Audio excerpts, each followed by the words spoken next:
First of all, thank you all. How cool is this? Right? We're so lucky to get to do this.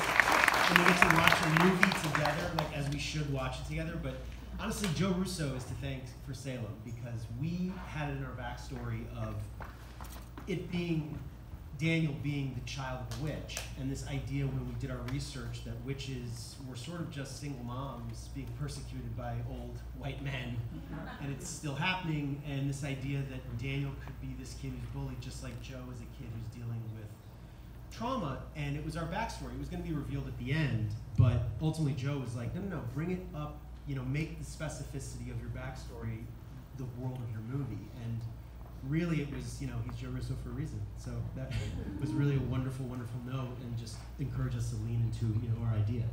So is the Joe character named after Joe? Yeah, he's the hero. Why was this your dream cast? Kind of talk to me about the casting process. We got super lucky, but it was actually not luck, because we had Jessica Sherman as our casting director, who did an amazing job. She's here. Definitely deserves a round of applause.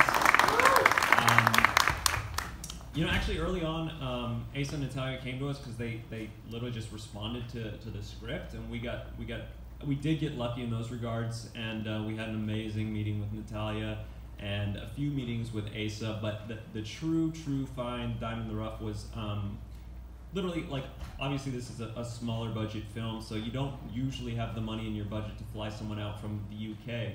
But Jessica had said, trust me on Ben Ainsworth. I'm just gonna put him on tape, I'm gonna slip him in there, and we'll see how you guys respond. And literally, his tape did all the speaking that you needed. And so it was truly amazing, and I'll say this properly because the producers like me to get this right, we had 21 days to shoot this movie. We did have an additional day, and ultimately at that breakneck pace, you don't have a huge margin of error. You've got 2 or 3 takes with your actors and you move on. But what they did afford us, which was really generous and amazing, is we did have a week of rehearsals with our actors where they were on the ground with us in Winnipeg. We had family dinner night, we had family game night. The 3 siblings got to actually talk to each other and hang out like siblings do. So that was really amazing. And then we also found Laurel Marsden and Colton Stewart and Annabeth Gish, who plays our mom. So we were super lucky in that. It was just like an assassin's row of really talented actors. Do you think it's harder to scare audiences these days? Because we see every fucking thing. Is it harder to get those scares these days? Yes, yeah, I think so. And also, it's harder just to film jump scares.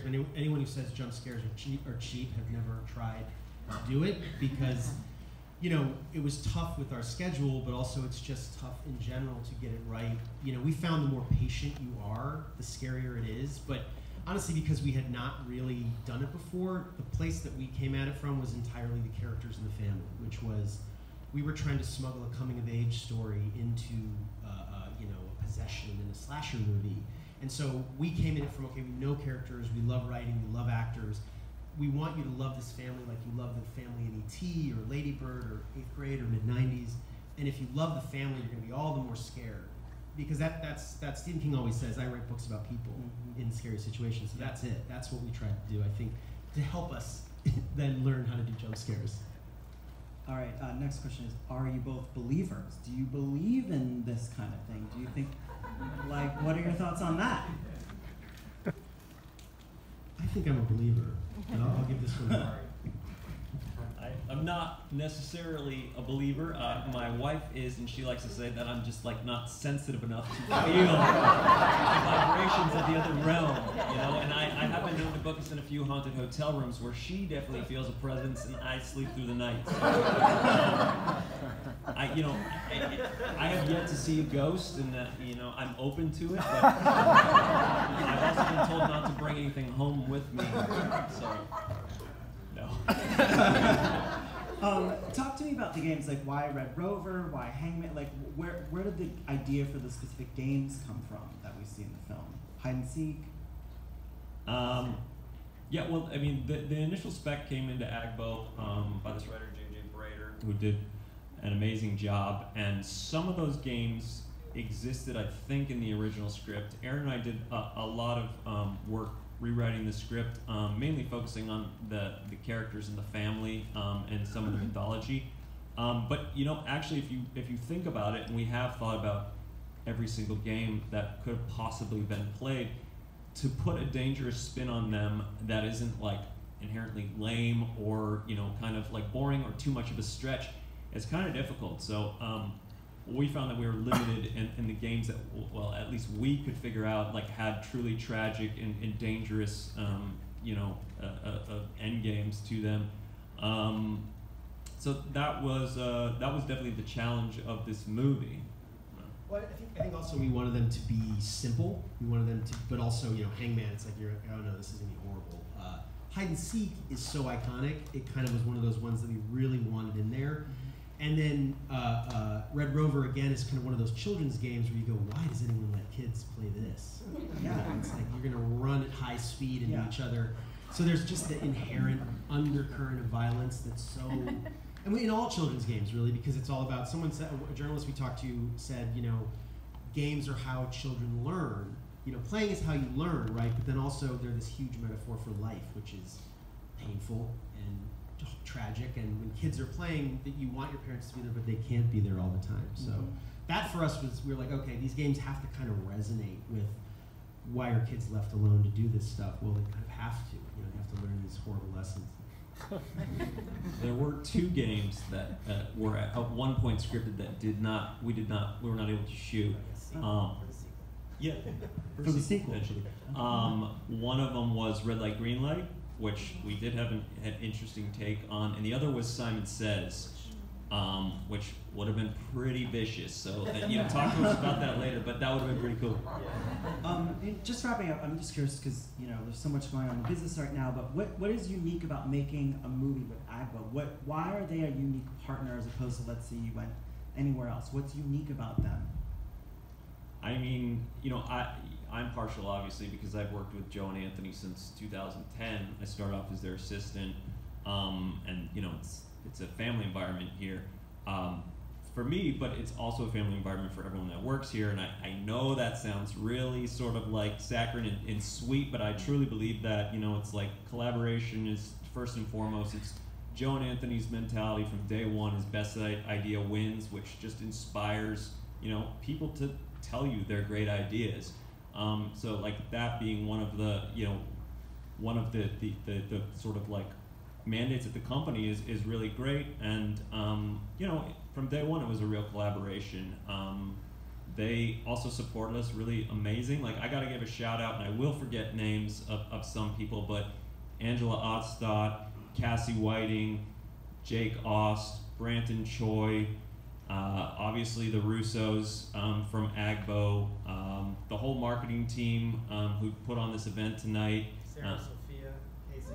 Absolutely, Marion. Who am I forgetting? I can literally name everyone at Agbo because they all took part in helping us do this tonight. So thank you first and foremost. But Aaron, maybe, you know, as a like sort of an outsider, maybe you can speak to the process with Agbo as well. Yeah, I mean, I just want to say in the corniest way possible, we totally stand on the shoulders of all of our collaborators. Not just Agbo, but obviously Anton and Vertical now. But with Agbo, the kind of amazing thing is, you know, this team of collaborators and filmmakers, really, because that's what it is. They make the biggest movies in the world, and our little tiny movie was something that they lent their time and their expertise and their love to, and it's, you know, it was really, we were very lucky. We were very lucky, so thank you. Thank you. Final question. One of the themes of this is it's a story that hasn't been told yet. It's in the beginning of the film. What is, wrapping this up, a story that you think that hasn't been told yet that you would maybe want to see get told? Before I answer that, I also want to say thank you to John Zoyce at Anton, who was, you know, a true believer and collaborator, an amazing person to have on set and in development and in post. So I don't want to forget that as well. A movie that hasn't been told or needs to be told. I'm going deep. Do you mean a story in the context of I don't know, just the culture? Or just something you want to tell as a filmmaker that maybe. Oh. Okay. Sure. that's going to stay on the floor. I mean, Aaron and I have a passion project. I don't know that it's a movie that needs to be told. It needs to be told for us. It's this film called The Bad with the Good, and it is, we love genre mashups. That's like something we always strive to do. You know, with All Fun and Games, it was that coming-of-age story under the wrapper of genre and a family drama. And this movie, Bad with the Good, that we've been, you know, trying to get made for many years, is basically like a Preston Sturges kind of screwball comedy, you know, Hepburn and Grant kind of back and forth repartee. Meets Let the Right One In. So it is this, you know, screwball comedy meets horror film, which is like a very, you know, obviously that's a fine line, that's a tonal, like sort of, you know, you really got to hit the bullseye with that, but it also has a musical component. So it is this huge kind of movie. It sounds ridiculous, but no big deal. It is like literally, it was a time in Aaron and you know, both of our lives, we were going through different relationship ups and downs, and you know, it's like sort of, we really put ourselves into that script, and that's something that we feel like really represents us as filmmakers. Yeah, we don't need to sit up here and tell you all the No. projects. It'll go on forever. Awesome. Thank you guys. Can I get another round of applause?